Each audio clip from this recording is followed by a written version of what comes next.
میری شکاری زندگی کے اکثر لرزہ خیز واقعات کا تعلق ریاست میسور کے نواحی جنگلوں میں سے ہے۔ یہ جنگل کتنے بھیانک اور تاریک ہیں، اس کے جواب میں سینکڑوں صفحے سیاہ کیے جا سکتے ہیں، لیکن میں صرف یہ کہنے کی اجازت چاہوں گا کہ جو لوگ افریقہ کے جنگلوں کی سیاحت کر چکے ہیں وہ ذرا ایک مرتبہ میسور کے جنگلوں میں بھی گھوم آئیں۔ انہیں معلوم ہو جائے گا کہ جنگل کی صحیح تعریف کیا ہے اور جنگلی درندے کس قسم کے ہوتے ہیں۔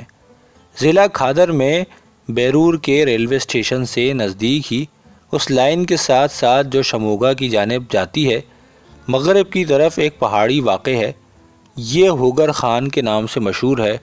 ہوگر خان سے پہاڑیوں کا ایک طویل سلسلہ شروع ہو جاتا ہے، جسے اگر دور سے دیکھیں تو چاند کی سی صورت نظر آتی ہے۔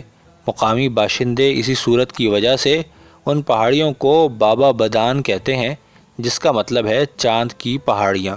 یہ پہاڑیاں اور اس کے گرد و نواح میں سینکڑوں میل تک پھیلے ہوئے جنگل، دریا، ندی، نالے، دلدلی میدان جتنے خوبصورت ہیں، اس سے کہیں زیادہ جان لیوا اور دشوار گزار بھی ہیں۔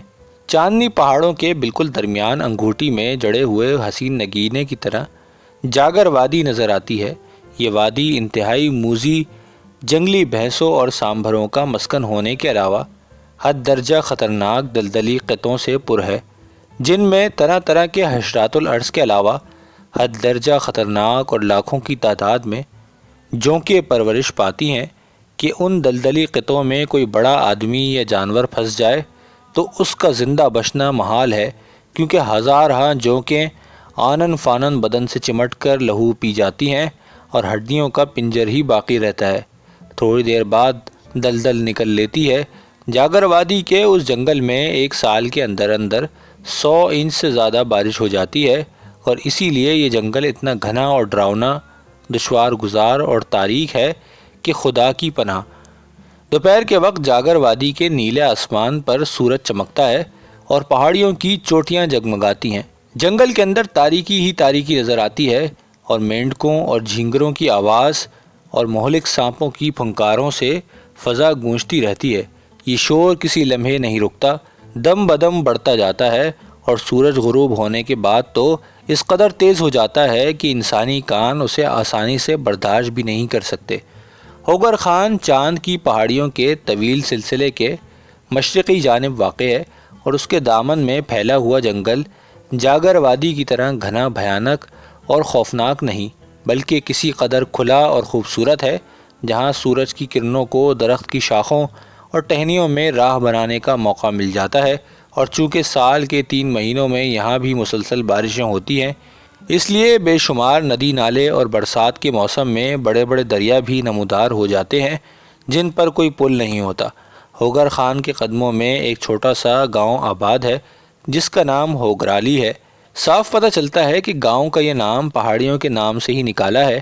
ہوگرالی یوں تو جنگلوں اور پہاڑوں کے اندر جا بجا پھیلی ہوئی ہے، بے شمار بستیوں کی طرح یہ ایک بستی ہے، لیکن اس کی ایک خصوصیت جو اسے دوسری بستیوں سے ممتاز کرتی ہے، وہ سرخ پتھروں کا بنا ہوا قدیم مندر ہے۔ یہ گلکا کے مغربی کنارے پر واقع ہے اور بہت دور سے نظر آتا ہے۔ پوجا کے دنوں میں یہاں بڑی رونق ہوتی ہے۔ نزدیک و دور کی بستیوں سے عورتیں، مرد، بچے، بوڑھے اور جوان سبھی آتے ہیں، اور ہوگرالی کی رونق میں کئی گنا اضافہ ہو جاتا ہے۔ ہوگرالی کے جنوب میں ایک تالاب ہے جس میں بارش کا پانی جمع ہو جاتا ہے، اور یہ تالاب سارا سال گاؤں والوں کے لیے پانی مہیا کرتا ہے۔ لوگ یہیں سے پانی بھرتے اور اپنے مویشیوں کو نہلاتے دھلاتے، کپڑے دھوتے اور اشنان کرتے ہیں۔ جنگل کے اندرونی حصوں میں کئی تالاب اور ندیاں رواں ہیں، جہاں جنگلی جانور اور درندے اپنی پیاس بجھاتے ہیں، اور کبھی کبھار کوئی چیتا، شیر یا جنگلی بھینسا گاؤں کے تالاب پر آ نکلتا ہے، مگر ایسا کبھی نہ ہوا کہ انہوں نے کسی آدمی کو تکلیف دی ہو۔ جانور اور انسان اچھے پڑوسیوں کی طرح میل ملاپ سے رہتے ہیں اور ایک دوسرے کے کاموں میں مداخلت نہیں کرتے۔ گاؤں والوں نے آمد و رفت کے لیے 2 پگڈنڈیاں بنا رکھی ہیں، ایک پگڈنڈی تالاب کے قریب سے اور دوسری ہوگر خان کی پہاڑی کے نیچے سے گزرتی ہے۔ پہاڑیوں کے اوپر قہوے کے چند باغ، جن میں گاؤں کی عورتیں کام کرتی ہیں، اور یہ باغ ایک برطانوی کمپنی کی ملکیت ہیں۔ گاؤں سے تقریباً 3.5 میل دور ایک اور بڑی جھیل جس کا نام مدک ہے واقع ہے۔ اور دوسری پگڈنڈی اس جھیل کے گرد چکر کاٹتی ہوئی پہاڑیوں کے طویل سلسلے میں گم ہو جاتی ہے۔ چونکہ اس مہم میں بعض ایسے واقعات پیش آئے جو تقاضا کرتے ہیں کہ پورا محل وقوع بیان کیا جائے، اس لیے میں تفصیل سے سب کچھ لکھ رہا ہوں تاکہ آپ ان دشواریوں اور صعوبتوں کو سمجھ سکیں جو اس دوران میں سامنے آئی۔ نقشے پر ایک نظر ڈالیے تو آپ کو معلوم ہو جائے گا کہ گاؤں کے مغرب میں جاگر وادی، مشرق میں ہوگر خان اور ہلال نما پہاڑی سلسلہ، جنوب میں مدک جھیل اور شمال میں لنگا دھالی کا وسیع و عریض شرقاً غرباً 50 اور شمالاً جنوباً 30 میل تک پھیلا ہوا ہے۔ یہاں اس گنجان ترین جنگل اور ہیبت ناک پہاڑیوں کے اندر وہ آدم خور رہتا تھا جو 70-80 افراد کو ہڑپ کرنے کے باوجود دندناتا پھرتا، اور اس کی خون اشام اور ہلاکت خیز سرگرمیوں کو روکنے والا کوئی بھی نہ تھا۔ آدم خور کے بارے میں عجیب عجیب باتیں دیہاتوں میں مشہور تھی۔ ان کی اکثریت اپنے عقیدے کے مطابق اسے بدرو سمجھتی تھی۔ کوئی کہتا تھا کہ آدم خور پہلے جاگر وادی میں رہتا تھا، اور جب اسے زہریلے سانپوں اور خون پینے والی جونکوں نے ستایا تو اپنا علاقہ چھوڑ کر پہاڑوں کو پھلانگتا ہوا گاؤں کی کھلی فضا میں آن بسا۔ کسی کا بیان تھا کہ آدم خور دراصل لکھا والی اور لال باغ علاقوں میں رہتا تھا، جو ہوگرالی سے بہت دور واقع ہیں۔ جب گورنمنٹ نے دریائے بھدرا پر ڈیم بنانا شروع کیا اور ہزاروں مزدور کام کرنے لگے تو آدم خور پریشان ہو گیا اور اپنے علاقے سے نکلا اور کسی نئی جگہ کی تلاش میں ادھر آ گیا۔ بہرحال اس کے آنے یا نہ آنے کی وجوہات کچھ بھی ہوں، یہ حقیقت تھی کہ مونیٹر بہت طاقتور اور چالاک درندہ تھا، اور کمال کی بات یہ کہ اتنی مدت سے وہ انسانوں کو اٹھا کر لے جا رہا تھا، لیکن کسی نے اس وقت تک اپنی آنکھوں سے اسے نہیں دیکھا۔ سب لوگ قیاس آرائیاں کر رہے تھے اور اس کی دلیرانہ وارداتوں اور انسانی لاشوں کے بچے کچے اجزاء دیکھ کر ہی واقعات کی کڑیاں علاقے کی کوشش کی جاتی تھی۔ ہوگرالی میں نمودار ہونے کے بعد آدم خور کا پہلا لقمہ ایک نوجوان خوبصورت نئی نویلی دلہن پوتما تھی جو لمبانی قبیلے سے تعلق رکھتی تھی۔ اس قبیلے کی اکثر عورتیں قہوے کے باغوں میں محنت مزدوری کرتی تھیں، صبح گھروں سے نکلتی اور آپس میں چہل قدمی کرتی ہوئی ہنستی کھیلتی پہاڑی کے اوپر پہنچ جاتی، دن بھر کام کرتی، شام ڈھلنے سے کچھ پہلے بستی میں اپنے اپنے گھروں کو آ جاتی۔ پوتما کا بیاہ ہوئے ابھی 10-12 دن ہی ہوئے تھے۔ گاؤں کی نوجوان لڑکیوں میں وہ سب سے زیادہ ہنسمکھ اور حسین تھی۔ انہی خوبیوں کے باعث نوجوان اسے دیکھ کر دو باتیں کرنے کے لیے راستے میں چھپ کر کھڑے ہو جاتے، مگر پوتما نے کبھی کسی کو حد سے آگے بڑھنے کا موقع نہیں دیا۔ پھر ایک روز چپ چاپ اپنے شوہر کے گھر چلی گئی۔ ایک روز ایسا ہوا کہ پوتما شام تک گھر نہ لوٹی۔ اس کا خاوند سوچنے لگا کہ شاید وہ کسی ہمجولی کے ہاں چلی گئی ہوگی اور سورج غروب ہونے تک آ جائے گی، مگر جب تاریکی چھا گئی اور گاؤں کی جھونپڑیوں میں چربی اور تیل کے چراغ روشن ہونے لگے اور پوتما نہ آئی تو اس کے دل میں طرح طرح کے شبہات جنم لینے لگے۔ اسے پہلا خیال یہی آیا کہ وہ گاؤں کے کسی اور نوجوان سے محبت کرنے لگی ہے۔ لمبانی قبیلے میں اس قسم کے واقعات عام تھے، اور کوئی مرد اپنی بیوی کے چال چلن کے بارے میں کبھی بھی مطمئن نہیں ہوتا تھا۔ یہ سوچتے ہی پوتما کا خاوند، جس کا نام رمیا تھا، غصے سے بل کھانے لگا۔ اس نے تہیہ کر لیا کہ اگر پوتما رات کو گھر نہ لوٹی تو صبح پہلا کام یہ ہوگا کہ اسے اور اس کے آشنا کو قتل کر کے خود بھی خودکشی کر لے گا۔ اسی قسم کے منصوبے باندھنے اور توڑنے میں بیچارہ رمیا ایک پل کے لیے بھی نہ سو سکا، اور صبح جب وہ اپنی جھونپڑی سے باہر نکلا تو اس کی دھوتی کی ڈب میں 6 انچ لمبے پھل کا ایک تیز دھار چاقو چھپا ہوا تھا۔ کسی سے بات چیت کیے بغیر وہ سیدھا اس طرف گیا جہاں پوتما کام کرتی تھی۔ وہاں اسے بتایا گیا کہ پوتما صبح کام کرنے آئی تھی، لیکن شام کو دوسری عورتوں کے ساتھ واپس نہیں گئی۔ پھر وہ کہاں گئی؟ گھر تو نہیں پہنچی۔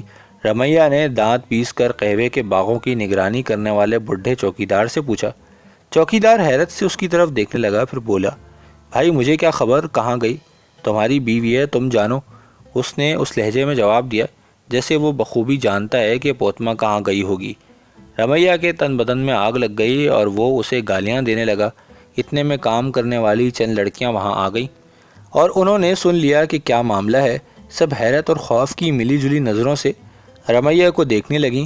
پوتما کے بارے میں انہیں خوب معلوم تھا کہ وہ پاک دامن ہے، کیونکہ رمیہ سے شادی ہونے کے بعد وہ ہم جولیوں سے اکثر اپنے خاوند کی باتیں کرتی اور کہتی کہ وہ بہت اچھا آدمی ہے۔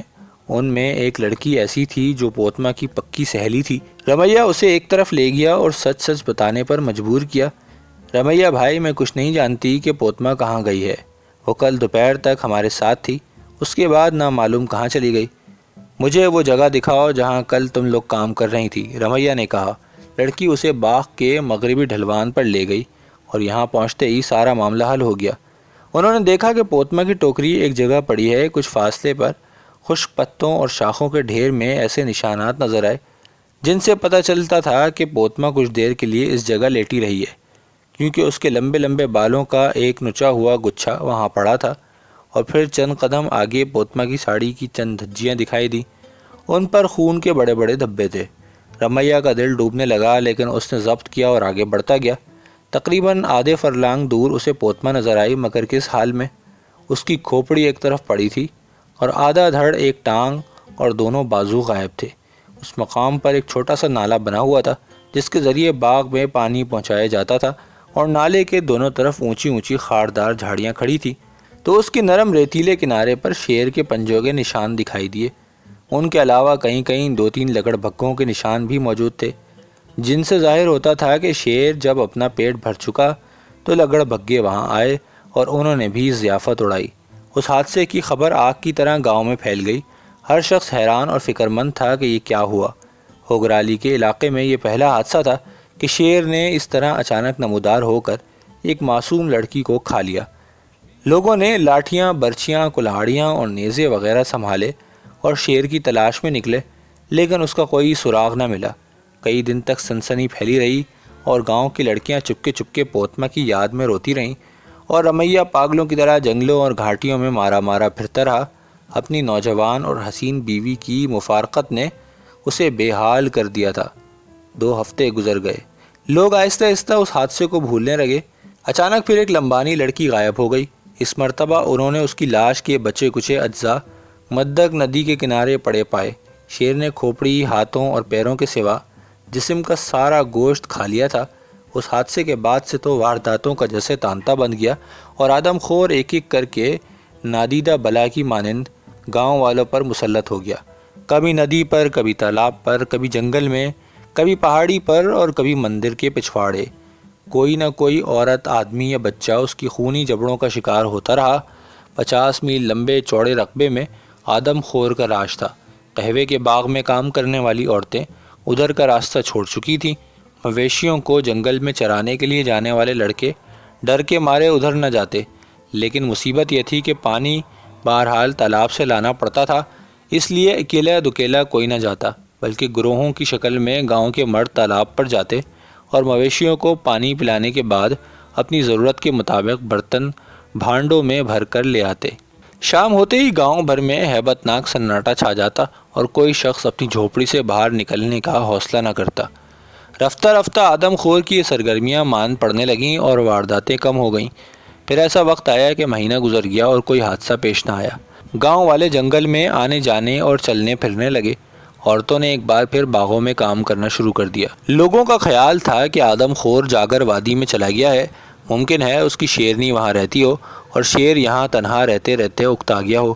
2 مہینے گزر گئے، لوگ اب آدم خور کو بھول چکے تھے اور اطمینان سے اپنی زندگی گزار رہے تھے۔ دفعتاً ایک روز گاؤں میں خبر پھیل گئی کہ مویشی چرانے والا ایک لڑکا جو بیرور جا رہا تھا گم ہے۔ بعد میں اس لڑکے کے خون آلود کپڑے اور بچی کچی ہڈیاں دستیاب ہوئیں تو پتہ چلا کہ آدم خور دوبارہ آ گیا ہے، اور اس کے ساتھ وارداتوں کا سلسلہ تیزی سے شروع ہو گیا۔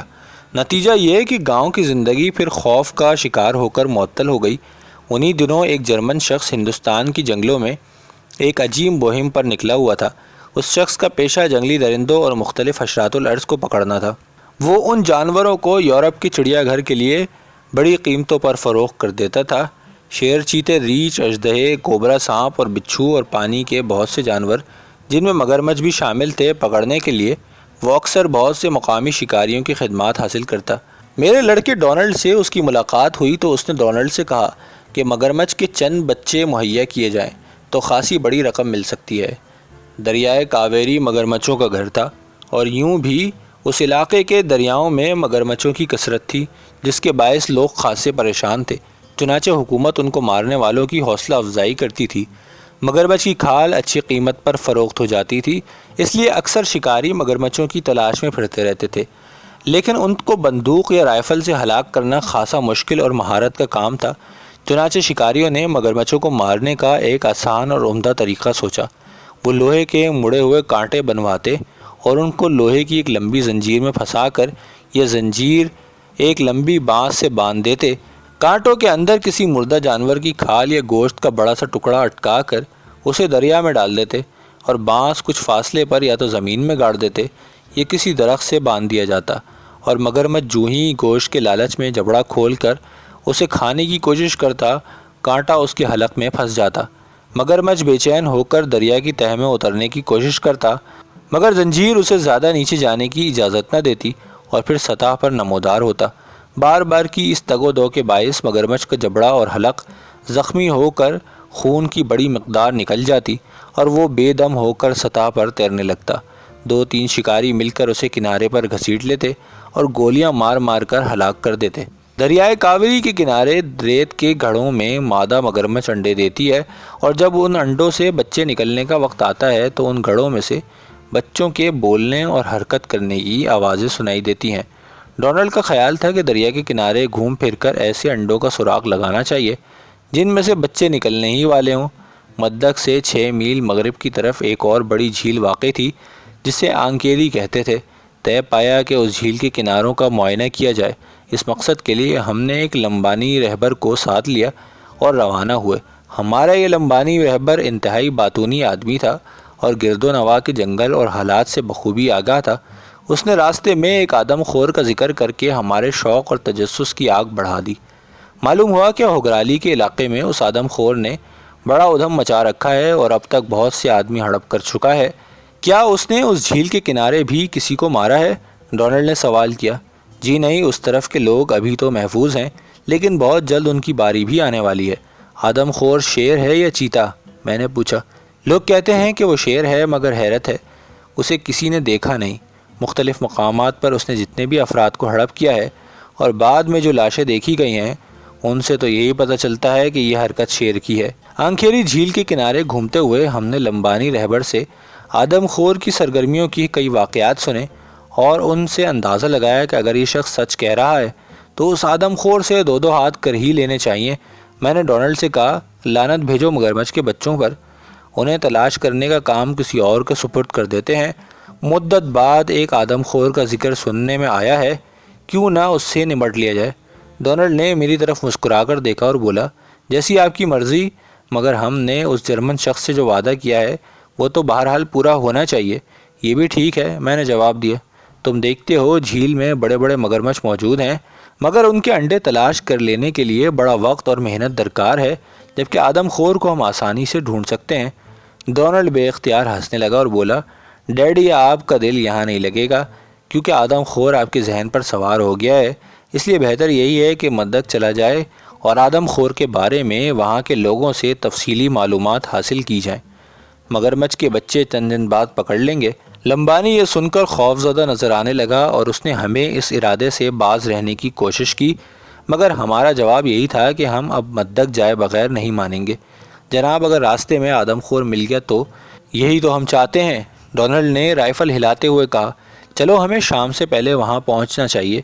لمبانی نے آدم خور کی داستانیں جس انداز سے سنائی تھیں ان سے یہی اندازہ ہوتا تھا کہ درندہ نہایت نڈر اور عیار ہے اور کچھ بعید نہیں کہ وہ موقع پا کر ہم میں سے کسی کو اٹھا کر لے جائے۔ اس لیے ہم نہایت احتیاط اور محتاط ہو کر چل رہے تھے۔ ہمارے لمبانی رہبر کا دہشت سے برا حال تھا اور وہ ذرا سی آہٹ پر بدک کر درخت پر چڑھنے کے لیے لپکتا۔ اس کے چہرے پر خوف کے ساتھ ساتھ خشونت اور غصے کے آثار بھی پھیلے ہوئے تھے، اور عجب نہیں کہ وہ دل ہی دل میں ہمیں گالیاں بھی دے رہا ہو۔ مدک پہنچے تو جنگل میں مویشیوں کا ایک بہت بڑا باڑا دکھائی دیا، جس کے بیچ میں لکڑی کی بنی ہوئی ایک چھوٹی سی ٹوکری میں کوئی آدمی سو رہا تھا اور باڑے میں گائیں بھینس ادھر ادھر کھڑی جگالی کر رہی تھیں۔ ہم باڑے کی اونچی دیوار پھلانگ کر اندر داخل ہوئے تو گایوں بھینسوں نے ہلچل مچائی ہوئی تھی۔ جس نے سونے والے کو جگا دیا اور وہ یہ سمجھ کر کہ آدم خور آ گیا ہے بری طرح چیخنے لگا۔ ہم نے اسے آواز دے کر مطمئن کیا اور باہر آنے کا حکم دیا۔ اس نے تعمیل کی اور ہمارے ہاتھوں میں رائفلیں دیکھ کر سمجھ گیا کہ ہم شکاری ہیں۔ خوشی کی ایک ہلکی سی لہر اس کے چہرے پر نمودار ہوئی اور بھررائی ہوئی آواز میں بولا، جلدی سے اندر آ جائیے جناب، میرے مویشی آپ کو دیکھ کر ڈر رہے ہیں اور تم ہمیں دیکھ کر ڈر گئے۔ ڈونلڈ نے ہنس کر کہا، کیا تمہیں آدم خور کے آنے کا خوف نہیں؟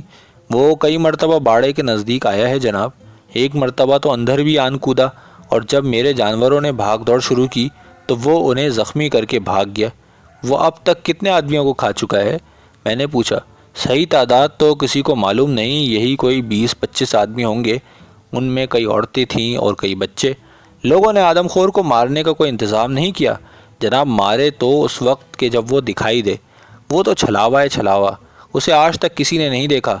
چرواہے نے 3-4 قصے سنائے اور بتایا کہ آدم خور کی وجہ سے لوگوں کی زندگی کس طرح اجیرن ہو رہی ہے، اور اگر اسے ہلاک نہ کیا گیا تو ایک روز یہ سارا علاقہ آدمیوں سے خالی ہو جائے گا۔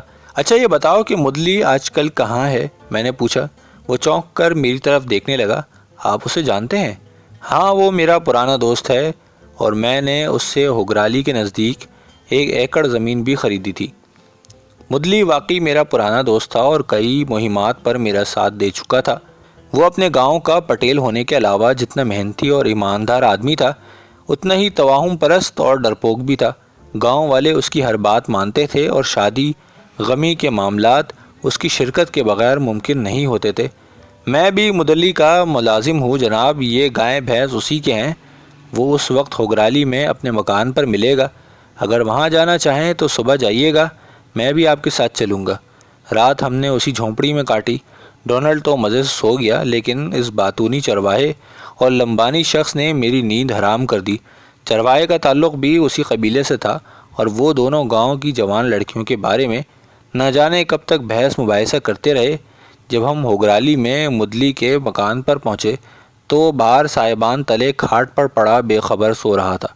میں نے اسے جھنجھوڑا تو ہڑبڑا کر اٹھا اور مجھے دیکھ کر اس کا منہ کھلا کا کھلا رہ گیا۔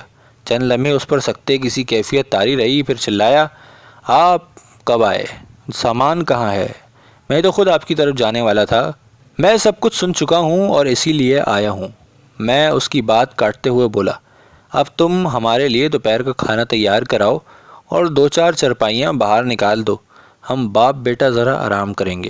اگرچہ میں ہوگرالی میں کئی بار آ چکا تھا اور گاؤں کے اکثر چھوٹے بڑے مجھے بخوبی پہچانتے تھے، لیکن اس بار انہوں نے جس انداز میں ہمارا خیر مقدم کیا اور جیسے طریقے سے تواضع کی، وہ حد سے زیادہ تھی۔ لوگ ہمیں دیوتا سمجھ رہے تھے، اور جب مدلی نے انہیں بتایا کہ ہم آدم خور کو مارنے آئے ہیں تو لوگوں کی خوشی کا ٹھکانہ نہ رہا اور گاؤں میں چہل پہل شروع ہو گئی۔ لیکن یہ چہل پہل سورج غروب ہوتے ہی غائب ہو گئی۔ لوگوں نے اپنی اپنی جھونپڑیاں اور کچے مکانوں کے دروازے بند کر لیے اور ہر طرف خاموشی اور تاریکی کا تسلط ہو گیا، جسے کبھی کبھی کتوں کے بھونکنے کی آواز توڑ دیتی تھی۔